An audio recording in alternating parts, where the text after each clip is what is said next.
Por que faz sentido concluir que Miguel é Jesus? Vídeo 1. Uma introdução. Nós faremos uma série de vídeos explicando a fundo esse tema tão controverso. Nós faremos vídeos com argumentos afirmativos e negativos, ou seja, argumentos que apoiam que Miguel seja Jesus, e também refutaremos os argumentos que são usados contra esta tese. Nesse primeiro vídeo, nós apenas faremos uma introdução ao tema. Muitas pessoas não sabem, mas o entendimento de que Miguel é Jesus não é algo recente. João Calvino, que foi um dos teólogos mais influentes durante a Reforma Protestante, ao lado de Martinho Lutero e outros, disse que Miguel é um título de Cristo. Calvino disse isso abertamente. Daniel representou Miguel como o guardião da igreja, e Deus deu a Cristo a incumbência desse dever, como aprendemos no capítulo 10 de João. Conforme afirmei, Miguel pode significar um anjo, porém, adoto a opinião dos que aplicam isso à pessoa de Cristo, porque se adequa melhor ao tema representá-lo como se pondo em defesa de seu povo eleito. John Wesley, que foi um teólogo anglicano e líder precursor do movimento metodista, também pensava que Miguel é Jesus. Ele escreveu: Miguel, somente Cristo é o protetor de sua igreja, quando todos os príncipes da terra a abandonam ou se opõem a ela. A Geneva Bible é uma das mais significativas traduções da Bíblia para o inglês, precedendo a King James em 51 anos. Era a Bíblia principal do protestantismo. Veja o comentário traduzido do inglês da Geneva Bible. O anjo aqui nota duas coisas. Primeiro, que a igreja estará em grande aflição e problemas na vinda de Cristo. E depois disso, Deus enviará seu anjo para livrá-la, a quem aqui ele chama de Miguel, referindo-se a Cristo, o qual é proclamado pela pregação do Evangelho. John Gill foi um teólogo inglês da Igreja Batista e ele era de alta erudição. E sobre Miguel, conforme aparece em Daniel 10:21, ele defendeu que Cristo, o príncipe dos reis da terra, era o príncipe, protetor e guardião do povo dos judeus, identificando assim Miguel como sendo Jesus. Matthew Henry foi um pastor presbiteriano nascido na Inglaterra. Em sua obra Commentary on the Whole Bible, ele defendeu que Miguel é o primeiro dos principais príncipes e que Cristo é esse grande príncipe, pois ele é o príncipe dos reis da terra. Em conclusão às citações já feitas, lemos o que diz a obra The International Standard Bible Encyclopedia. Os primitivos eruditos protestantes geralmente identificavam Miguel com o Cristo pré-encarnado, encontrando apoio para sua visão não apenas na justaposição do Filho e do Arcanjo em Apocalipse 12, mas também nos atributos dados a ele em Daniel. O dicionário bíblico de Wycliffe diz que, de acordo com alguns estudiosos protestantes, Miguel deve ser identificado com o Cristo encarnado. Mas talvez você ache que a época do protestantismo já era tardia demais para se entender Miguel como sendo Cristo. Portanto, voltemos cerca de 1000 anos no tempo para uma obra literária do segundo século chamada Pastor de Hermas, a qual fora até mesmo considerada canônica por alguns dos chamados pais apostólicos. Sobre essa obra, lemos no livro Early Christian Doctrines, escrita por J.N.D. Kelly. A esse anjo é dado o nome de Miguel, e é difícil fugir da conclusão de que Hermas viu nele o Filho de Deus e igualou-o ao arcanjo Miguel. Assim nós vemos claramente que desde o segundo século da nossa era, já havia pessoas que entendiam Miguel como sendo Jesus. Mas agora voltemos ainda mais no tempo. Filo de Alexandria foi um judeu de origem grega que nasceu antes de Jesus Cristo e foi contemporâneo de Jesus. Filo falou muito e escreveu muito sobre um ser celestial chamado Logos, o qual ele descrevia como o primogênito, que nasceu imitando os caminhos de seu pai. Para aqueles que não sabem, a expressão o Logos ou a palavra é a mesma expressão usada pelo apóstolo João em João capítulo 1, versículo 1. O mais interessante para o assunto em pauta, no entanto, são as seguintes declarações de Filo a respeito do Logos. E o Pai, que criou o universo, tem dado a sua mais antiga e arquiangélica palavra, o Logos, um presente superior, estar no limite de ambos, e separou aquilo que fora criado do Criador. E esta mesma palavra, o Logos, é continuamente um pedinte ao Deus imortal em prol da raça mortal, a qual está exposta à aflição e à miséria. E é também o embaixador, enviado pelo governante de tudo, até a raça subordinada. E a palavra, o Logos, se alegra neste presente. O erudito John Gill, já citado, declarou: Philo, o judeu, chama a palavra mais antiga, ou seja, o Logos, o primogênito de Deus, de arcanjo. Ernst Henschen foi um teólogo protestante alemão. Ele alegou que Philo, por certo, concebe o Logos, a quem ocasionalmente chama de divino, theos sem artigo, mas nunca de Deus, theos com artigo, como o anjo mais alto e como a mais alta ideia ao mesmo tempo. Anjo mais alto é o equivalente a arcanjo. Miguel e as Testemunhas de Jeová. John Henry Patton era um dos editores das primitivas edições da revista Torre de Vigia de Sião do ano de 1879. Ele fazia uma distinção entre Miguel e Jesus. Curiosamente, no entanto, por volta de 2 anos depois, ele se tornou um cético e se separou da Torre de Vigia. Ele publicou um livro chamado Day Dawn, Aurora do Dia, onde ele rejeitou a crença na queda de Adão e, consequentemente, a necessidade de redenção. Ele argumentou que o próprio Senhor era um homem imperfeito. Vejam só que absurdo. Após sua saída, a edição de junho de 1883 da referida revista, na página 490, já corrigiu os erros cometidos por seu antigo editor, alegando que Miguel, o mensageiro-chefe de Jeová, não é outro senão o Senhor da Glória. Nesse vídeo introdutório, nós vimos o que muitos pensavam sobre a relação entre Miguel e Jesus. Nos próximos vídeos veremos como a Bíblia apoia esta crença. Vídeo 2. Miguel é o grande príncipe. Comecemos lendo Daniel 12, 1 e 2. E durante esse tempo pôr-se-á de pé Miguel, o grande príncipe que está de pé a favor dos filhos do teu povo. E certamente virá haver um tempo de aflição tal como nunca se fez ocorrer, desde que veio a haver nação até esse tempo. E durante esse tempo, teu povo escapará, todo aquele que for achado inscrito no livro. E muitos dos adormecidos no solo de pó acordarão. Estes para a vida de duração indefinida, e aqueles para vitupérios e para abominação de duração indefinida. A fim de entendermos esse relato, precisamos compará-lo com o que Jesus disse em Mateus 24. No versículo 3, os discípulos lhe perguntaram: Quando sucederão estas coisas? E qual será o sinal da tua presença e da terminação do sistema de coisas? Após uma sucessão de sinais, Jesus disse: Haverá grande tribulação, tal como nunca ocorreu desde o princípio do mundo até agora. Não, nem tampouco ocorrerá de novo. Existe uma relação inegável entre Mateus 24, 21, onde o personagem principal é Jesus, e Daniel 12, 1, onde o personagem principal é Miguel. Portanto, tanto Miguel quanto Jesus são descritos de forma singular por Daniel e Mateus no evento da Grande Tribulação. Mas vamos mais adiante. Em Daniel 12, 1, nós lemos que Miguel é o grande príncipe. Esta estrutura está no singular. Nenhum outro ser celestial é chamado de o grande príncipe, a não ser Miguel. É verdade que Daniel diz que há outros seres que são chamados de príncipes, mas nenhum deles é chamado de forma singular, assim como Miguel é chamado, o grande príncipe. Isso já faz de Miguel o anjo principal, o principal dentre os mais destacados, isto é, o arcanjo. A palavra hebraica para príncipe é sar, e indica chefe, capitão, governador, mestre, governante.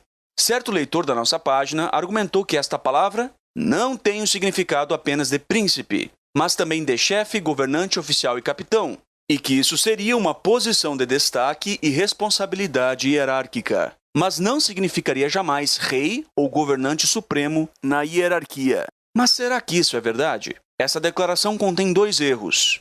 Em Daniel 8:25, nós lemos que alguém é chamado de o príncipe dos príncipes.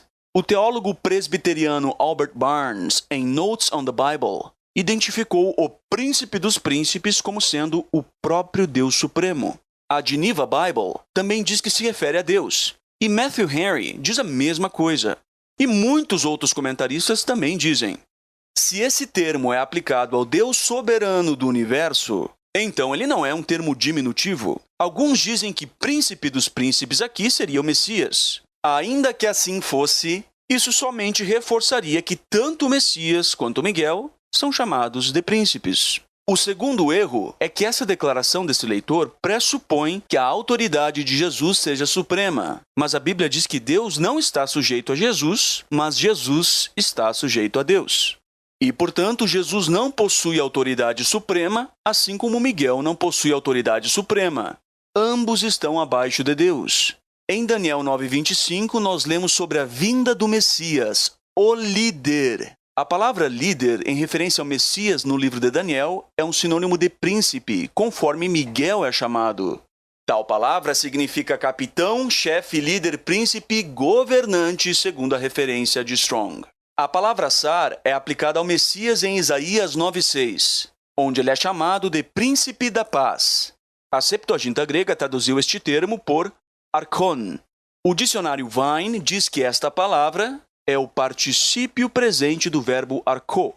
Reger denota governante, príncipe, e é usado em alusão a Jesus, o príncipe dos reis da terra, em Apocalipse 1:5. A Septuaginta grega diz que Miguel é Hoarchon Homegas, ou o grande governante. Quantos seres celestiais você acha que seriam dignos de receber este título? Daniel 10:21 também diz que Miguel é o vosso príncipe, o príncipe do povo de Deus. Embora outros também sejam chamados de príncipes, nenhum deles é chamado de o grande príncipe, muito menos de o vosso príncipe. Isso indica que Miguel tem uma posição singular. Além de Miguel, só existe um ser celestial na Bíblia, chamado de Hoarchon do povo de Deus, ou seja, o príncipe do povo de Deus, o governante do povo de Deus, Jesus Cristo. O povo de Deus não possui dois líderes lado a lado. A Bíblia diz que o Messias seria um líder e governante para as nações, e que o nosso líder é um só, o Cristo. Assim argumenta-se. Premissa 1. Miguel é o grande príncipe do povo de Deus. Premissa 2. Jesus é o grande príncipe do povo de Deus. Logo, visto que não há dois grandes príncipes para o povo de Deus, Miguel é Jesus. Existem algumas tentativas muito fracas de tentar invalidar este argumento, e elas serão consideradas no próximo vídeo. Vídeo 3. Um dos mais destacados príncipes. No vídeo anterior, nós mostramos que há ótimos motivos para se pensar que Miguel é Jesus. Nós argumentamos com base em Daniel 12:1, onde Miguel é chamado de o grande príncipe que se levantará. Alguns, no entanto, argumentam que Miguel não é o maior dos príncipes e que, portanto, ele não poderia ser Jesus, pois Jesus é o maior dos príncipes. Tais pessoas usam o argumento de Daniel 10:13. Veio ajudar-me Miguel, um dos mais destacados príncipes. Argumenta-se aqui que, visto que Miguel é um dos mais destacados príncipes, isso mostraria que há outros príncipes iguais a Miguel, e que, portanto, Miguel não poderia ser o mais destacado príncipe, e, consequentemente, não poderia ser Jesus. Mas esse raciocínio, além de falho, é do tipo amador. Por quê? Porque ele ignora todos os outros textos de Daniel que descrevem Miguel. Por exemplo, Daniel descreve Miguel como o grande príncipe, e ele também descreve Miguel como o príncipe de vocês, ou o vosso príncipe. Nenhum dos outros anjos é chamado dessa forma. O próprio anjo que relata os eventos a Daniel mostra explicitamente que Miguel é superior a todos os demais anjos. O próprio anjo que relata os eventos a Daniel diz: não há ninguém que se mantenha forte comigo nessas coisas, exceto Miguel. Então vemos que Miguel é superior a todos os outros, e isso é dito abertamente pela boca do anjo. Dessa forma, não há desculpas para que se alegue que Miguel é apenas um igual aos demais. O fato de Daniel 10:13 dizer que Miguel é um dos mais destacados príncipes não quer dizer nem de longe que ele não seja o mais destacado dentre os principais. É muito importante da gente salientar também que Daniel não escreveu que Miguel é um dos mais destacados arcanjos. Não, um dos mais destacados príncipes. E esse é um ponto bem interessante. Nós não podemos inferir que há mais de um arcanjo com base nesse texto, mas infelizmente existem pessoas na internet que fazem esse tipo de argumento. A nota de rodapé da tradução do Novo Mundo sobre esse texto diz que uma tradução alternativa seria um príncipe de primeira categoria. Em harmonia com isso, a tradução literal de Young verte esse versículo da seguinte forma: Miguel, o primeiro dos chefes principais. O que mostra que o papel de Miguel não se limita a ser um dos principais, mas ele é o principal dentre os mais destacados. Vejamos de forma mais concreta esse raciocínio com outro exemplo. Em Esther, capítulo 6, versículo 9, menciona-se um dos príncipes mais destacados do rei, algo bem próximo daquilo que se diz de Miguel. No versículo 10, no entanto, nós lemos que o rei disse isso a Amã. No mesmo livro, porém, nós lemos em Esther 3:1 que Amã tinha a posição mais elevada do que a de todos os outros príncipes. Ora, será que alguém diria que Amã não poderia ser o mais destacado porque ele também é um dos mais destacados? É claro que não. A própria Bíblia diz que Amã era um dos mais destacados e que também ele era o mais destacado. Não há contradição nisso. Ou seja, assim como ele era um dos mais destacados, ele se destacava entre os principais. Da mesma forma, o fato de Miguel ser dito como um dos mais destacados príncipes não quer dizer nem de longe que ele não seja o mais destacado. Apenas diz que há outros que também recebem destaque. Tudo o que precisamos agora para comprovar essa tese e esse raciocínio é mostrar que Miguel é de fato o mais destacado. E isso é dito abertamente no livro de Daniel. Capítulo 12, versículo 1. Miguel, o grande príncipe. Nenhum outro anjo é chamado dessa maneira no livro de Daniel. Isso já prova que Miguel é o mais destacado. Daniel 10:21. Miguel, o príncipe de vocês, ou de Israel. Nenhum outro anjo é chamado dessa forma no livro de Daniel. Daniel 10:21. Não há ninguém que se mantenha forte comigo nessas coisas, exceto Miguel. Aqui nós vemos, além de qualquer refutação, que Miguel é superior a todos os outros anjos. E que apesar de ele ser um dos principais, isso não faz com que ele deixe de ser o principal. Isso é reconhecido por muitos estudiosos. Vejamos alguns exemplos. Após mencionar que há uma hierarquia de anjos principais, dentre os quais estão Gabriel e Miguel, Charles A. Gishen, em seu livro Angelomorphic Christology, explica: Miguel frequentemente serve como líder desta elite. O autor também menciona o anjo mais importante e mais amplamente mencionado na literatura judaico-cristã é Miguel.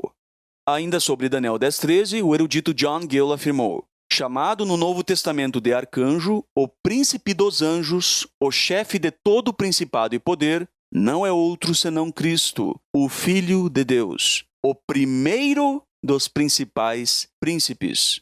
Portanto, nesse vídeo vimos que simplesmente não há nenhuma base para se negar que Miguel seja o maior de todos os anjos e o chefe singular do exército angélico. Curiosamente, no entanto, o único ser abaixo de Jeová que tem tal autoridade é Jesus Cristo. Vídeo 4. Será que Miguel reinará? No vídeo número 2, nós mostramos que Miguel é o príncipe do povo de Deus e que ele se levantará durante a grande tribulação. Em Daniel 12, 1 e 2, nós lemos: naquele tempo se levantará Miguel, o grande príncipe que está de pé a favor do povo a que você pertence. E haverá um tempo de aflição como nunca houve, desde que começou a existir nação até aquele tempo. Naquele tempo, seu povo escapará, todo aquele que se achar inscrito no livro. E muitos dos que dormem no pó da terra acordarão, uns para a vida eterna, outros para a desonra e para o desprezo eterno. Vemos aqui que Miguel é o grande príncipe que se levantará em favor do povo de Deus. Não há como fugir da relação que esta passagem tem com Mateus 24:30. Então aparecerá no céu o sinal do Filho do Homem, e todas as tribos da terra se baterão então em lamento, e verão o Filho do Homem vir nas nuvens do céu, com poder e grande glória. Perceba que o texto de Daniel 12:1 não diz apenas que Miguel, que é o grande príncipe, se levantará. Mas o escritor relata eventos muito curiosos junto com o poder principesco que Miguel assume. No relato, nós vemos que o tal poder principesco se dá em um tempo de aflição como nunca houve, escape do povo de Deus, ressurreição, salvação para a vida eterna e julgamento para o desprezo eterno.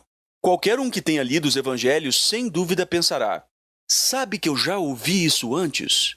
Amigos, nós não somos tão ingênuos. Esses eventos são exatamente o que se diz de Jesus Cristo quando ele assume poder. Alguns dizem que em Daniel 12:1, Miguel não assume nenhum reino, mas que ele é apenas chamado de príncipe.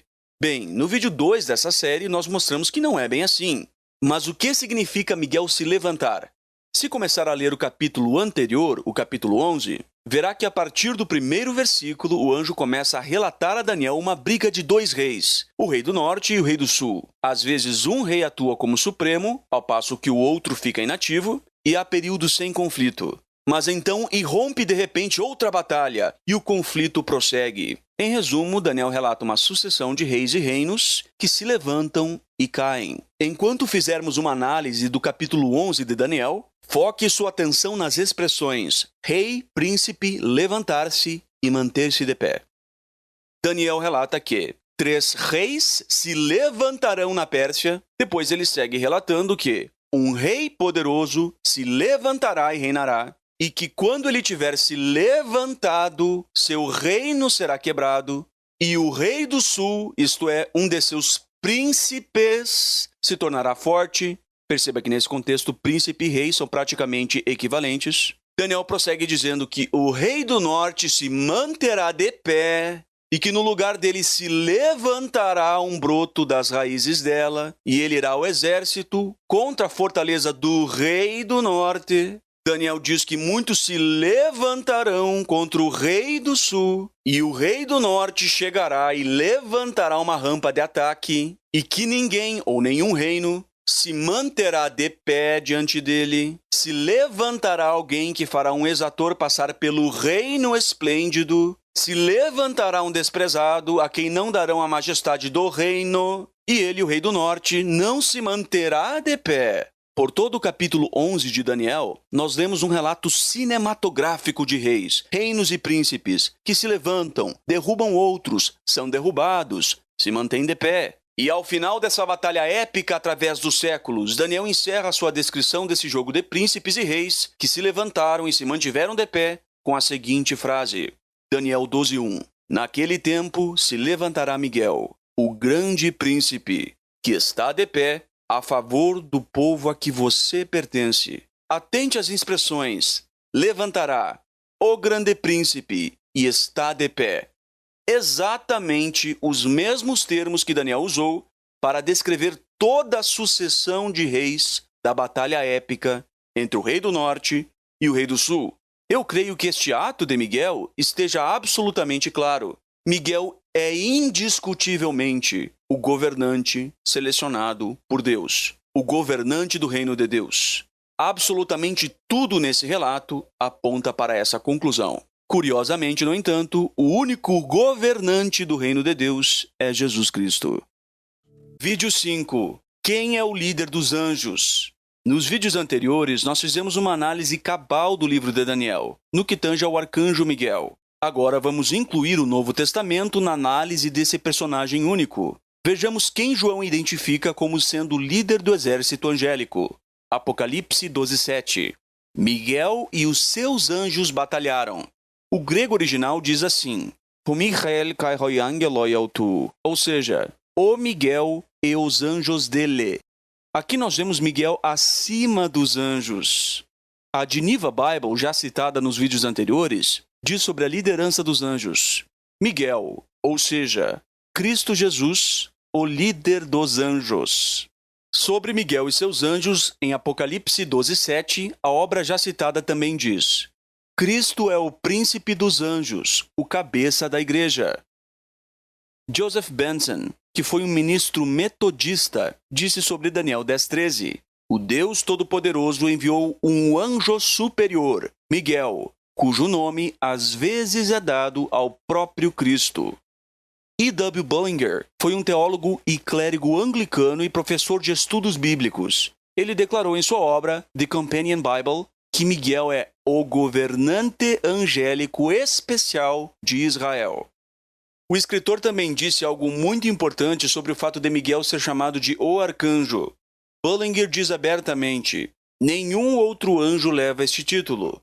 Mas algo ainda mais curioso é a referência cruzada que o autor coloca junto a tal declaração. 1 Tessalonicenses, capítulo 4, versículo 16, onde Jesus é dito como vindo com voz de arcanjo. Alguns pensam que Miguel não é o único arcanjo, porque Daniel 10:13 diz: Miguel, um dos príncipes mais importantes. No entanto, leia quantas vezes quiser, mas esse texto não diz que Miguel é um dos arcanjos. Não. A palavra arcanjo não existe no plural na Bíblia.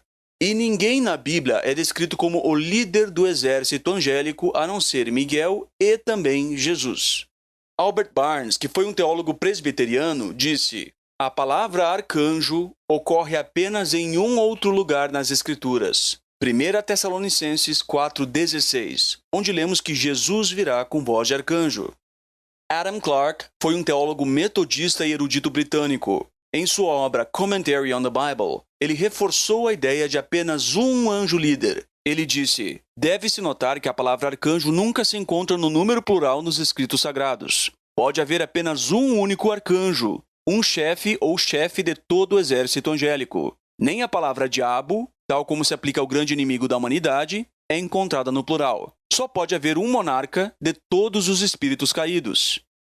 Miguel é este arcanjo e chefe de todas as ordens angélicas. O diabo, o grande dragão ou Satanás, é chefe de todas as ordens diabólicas. Quando estes dois exércitos se opõem um ao outro, eles dizem agir sob estes dois chefes, como líderes. Portanto, em Apocalipse 12:7 disse: Miguel e seus anjos lutaram contra o dragão e seus anjos. Tendo deixado isso claro, analisemos algumas passagens no Evangelho de Mateus. Ao ler estas passagens, tenha em mente o que João disse a respeito de Miguel. Apocalipse 12:7. Miguel e os seus anjos batalhavam contra o dragão e os seus anjos. Então aqui nós temos um líder para cada exército angélico. Vejamos agora, Mateus 24, 30 e 31. Verão o Filho do Homem vir nas nuvens do céu, e enviará os seus anjos com grande som de trombeta. Versículo 31. Quando o Filho do Homem chegar na sua glória, e com ele todos os anjos, então se assentará no seu trono glorioso. Então aqui nós temos o exército de Cristo com os seus anjos. Agora veja o contraste que Cristo faz. 10 versículos à frente. Versículo 41. Vão para o fogo eterno preparado para o diabo e seus anjos. Então note que em Mateus capítulos 24 e 25, Jesus apresenta dois grupos inimigos: o Filho do Homem e os seus anjos, e o diabo e os seus anjos. Os mesmos grupos inimigos apresentados em Apocalipse: Miguel e os seus anjos, e o diabo e os seus anjos. 2 Tessalonicenses 1:7 nos fala da ocasião da revelação do Senhor Jesus desde o céu com os seus anjos poderosos, a mesma relação que Miguel possui com os anjos.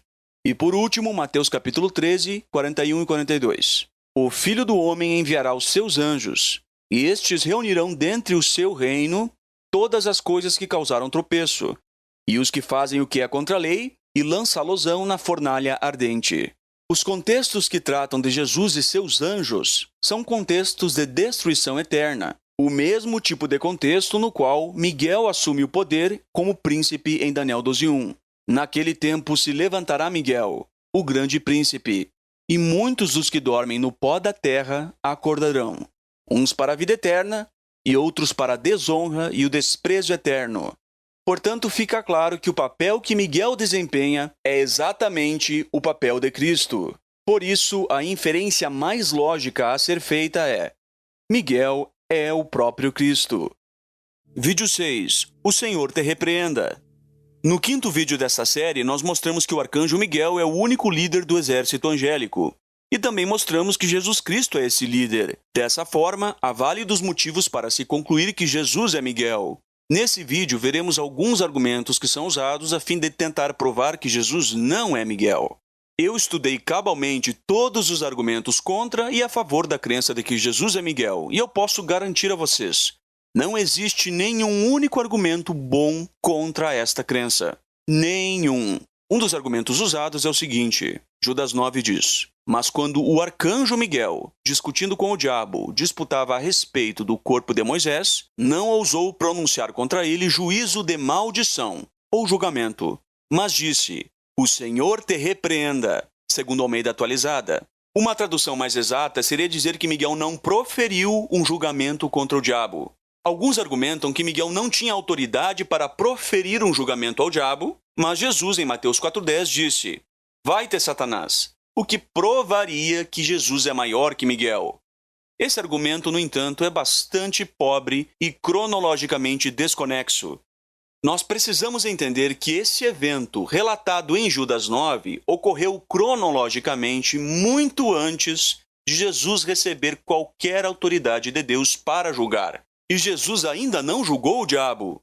Jesus disse para o diabo sair da sua frente em Mateus 4,10. Desde quando que mandar alguém sair da sua frente é a mesma coisa que colocar tal pessoa na cadeia? É importante notar que Miguel não disse que o Senhor Jesus te censure. Aqui nós temos uma paráfrase de Zacarias 3,2, onde o anjo de Jeová diz ao diabo que Jeová te censure. E agora surge um ponto curioso.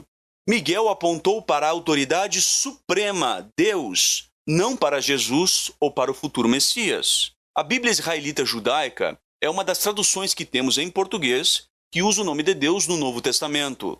Ela diz: Jeová te repreenda. O Códice Sinaítico é um dos 4 grandes códices uniciais, uma antiga cópia manuscrita da Bíblia em grego koiné. E como vocês podem ver na imagem aqui, ali diz: Deus te repreenda, não Senhor. É importante notar que várias traduções do Novo Testamento para o hebraico usam o tetragrama nesta passagem. Vejamos apenas um exemplo: as Escrituras Gregas Cristãs em Hebraico, de Thomas Fry, Londres, 1817. Aqui nós vemos em Judas 9 a presença do tetragrama, uma referência ao Ser Supremo, não a Jesus Cristo. Então aqui nós temos um ponto muito importante. Quando Miguel tem uma disputa com o diabo, ele não invoca o poder do futuro Messias, mas o poder supremo. Exatamente o que esperaríamos caso Miguel seja o primeiro abaixo de Deus. Norman Champlin, respeitado erudito, confirma isso. Ele diz: Miguel deixou nas mãos de Deus o repreender a Satanás. Somente Deus pode fazer isso. Assim, nós vemos claramente que Miguel não era um anjo subordinado ao futuro Messias, conforme alguns tentam alegar por este argumento. Se assim fosse, Miguel poderia muito bem ter dito: quando o Messias vier, ele te repreenderá. Ou o Messias te repreenderá. Ou algo similar. Na verdade, esse argumento que rebatemos é muito pobre. Mas conforme foi dito, não existem bons argumentos contra a crença de que Miguel seja Jesus. Vídeo 7. O homem vestido de linho. Comecemos lendo Daniel 10, 5 e 6. Levantei os olhos e vi um homem vestido de linho. Daniel 12, 6. Um deles disse então ao homem vestido de linho. Daniel 12, 7. Depois ouvi o homem vestido de linho. Muitos pensam que esse homem vestido de linho é uma representação de Jesus. Vejam o que este homem vestido de linho disse a Daniel. Daniel 10, 13. Miguel veio me ajudar. Então o argumento funciona assim. Se o homem vestido de linho é uma representação de Jesus Cristo, e esse homem ou anjo foi ajudado por Miguel, então há 2 pessoas.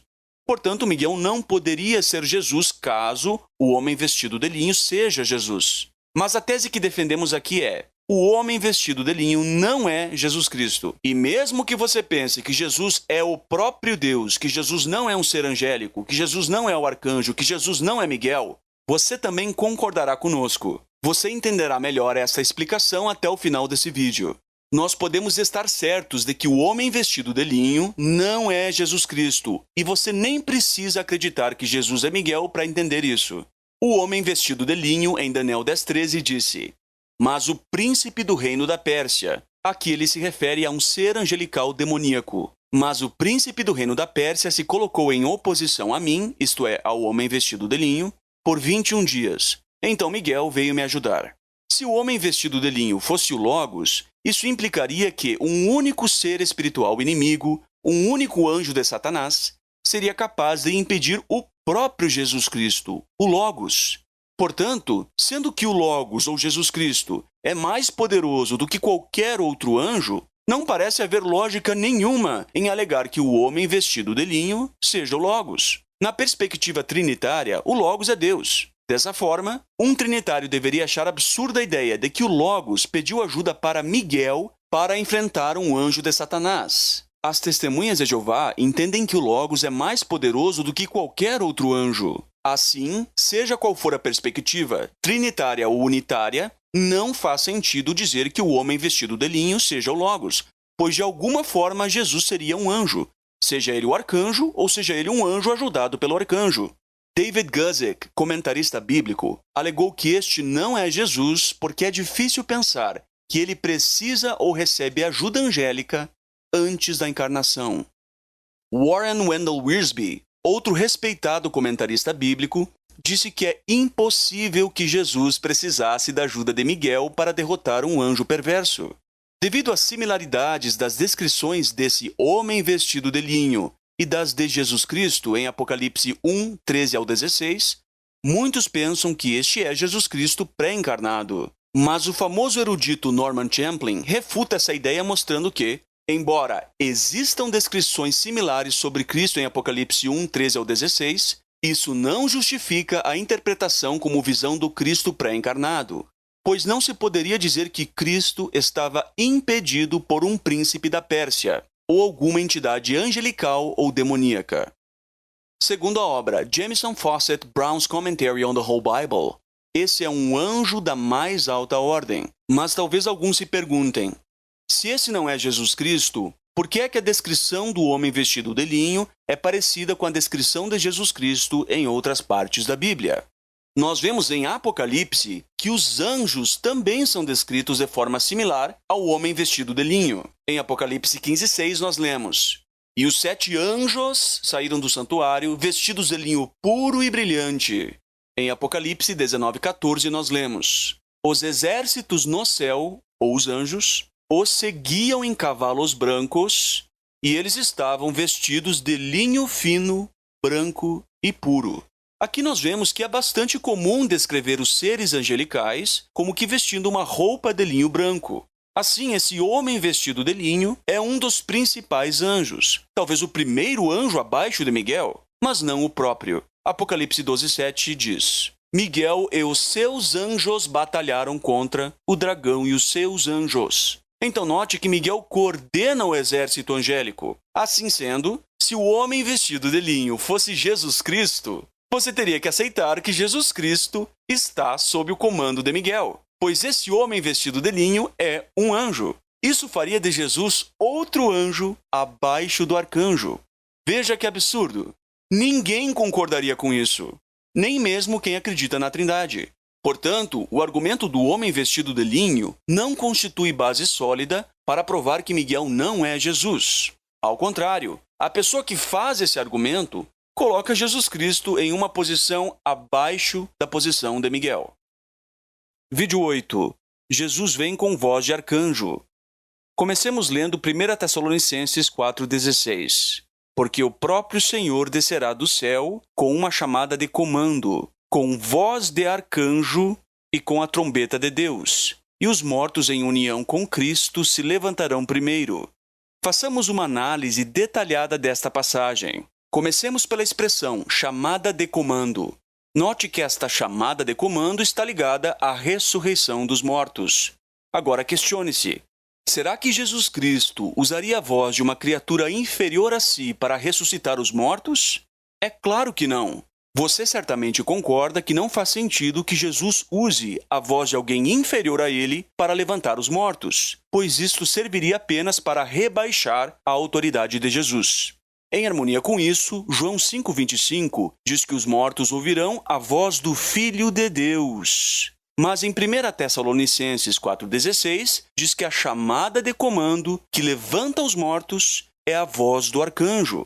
Assim, é somente lógico que se conclua que o Filho de Deus é o próprio arcanjo, cuja chamada de comando levanta os mortos. Portanto, ao fazer uma chamada de comando com voz de arcanjo, isso indica sim que Jesus é de fato o arcanjo, pois Jesus está exercendo sua autoridade exata. E se Jesus fosse maior que o arcanjo, a chamada de comando que Jesus exerce não faria sentido, pois a voz de uma criatura supostamente inferior a Jesus para a chamada de comando não lhe acrescentaria nada. Agora, foquemos nas declarações com voz de arcanjo e com a trombeta de Deus. Como vimos no vídeo 5 desta série, só pode existir um único arcanjo ou líder do exército angélico, assim como só pode haver um único diabo ou líder do exército demoníaco. Argumentamos com base nessa passagem que, visto que Jesus vem com voz de arcanjo e que não faz sentido que Jesus venha com tal voz, a menos que ele seja o arcanjo, então Jesus é, de fato, o arcanjo Miguel. Mas existe uma objeção a este argumento.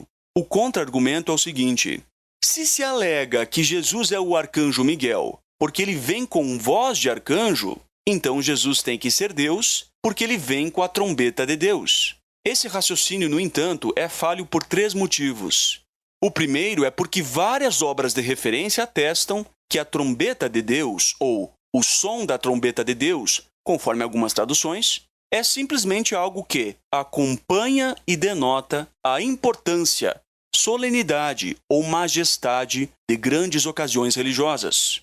Portanto, a trombeta de Deus não tem a ver com a identidade de Jesus Cristo, apenas com a solenidade da ocasião. Segundo, porque a voz é inerente ao ser, ao passo que a trombeta, ainda que simbólica, é um objeto exterior ao ser. E terceiro, porque seria demérito para Jesus Cristo, sendo ele supostamente o Deus Supremo, vir com voz de arcanjo, isto é, a voz de uma criatura inferior ao próprio Deus Supremo. Ao passo que seria uma honra para o arcanjo vir com a trombeta de alguém superior a si, isto é, a trombeta de Deus. Tente acompanhar esse raciocínio. Jesus pode ser 3 tipos de ser celestial. Ou Jesus é um anjo, ou ele é o arcanjo, ou ele é o Deus Supremo. Vejamos quais dessas alternativas são possíveis ou impossíveis em vista das declarações neste versículo. A passagem em pauta diz que Jesus vem com a trombeta de Deus. Conforme nós vimos, isso tem a ver com a solenidade da ocasião. Isso é plenamente plausível se Jesus for 1. Um anjo, pois é mérito. 2. O arcanjo, pois também é um mérito. E 3. O Deus Supremo, pois seria equivalente. Se Jesus é um anjo ou o arcanjo, faz total sentido dizer que ele vem com a trombeta de Deus, pois é um mérito vir com autoridade superior. Assim também, se Jesus fosse o Deus Supremo, faria total sentido que Jesus viesse com a trombeta de Deus, pois não seria demérito algum para o Deus Supremo. Agora vejamos a declaração que diz que Jesus vem com a voz do arcanjo. Isso é plausível se Jesus for 1. Um anjo, pois também é um mérito. 2. O arcanjo, pois é equivalente, mas não faria sentido se Jesus fosse o Deus Supremo, pois seria demérito para o Deus Supremo vir com a voz de uma criatura inferior, por mais exaltada que ela seja. Assim, é lógico concluir que aquele que vem com voz de arcanjo apenas poderia ser ou um anjo ou o próprio arcanjo. E eu acredito que entre essas 2 possibilidades, todos nós excluiremos a primeira. Assim sendo, faz total sentido concluir que Jesus é o arcanjo porque ele vem com voz de arcanjo. E se Jesus é o arcanjo, então Jesus é, de fato, Miguel.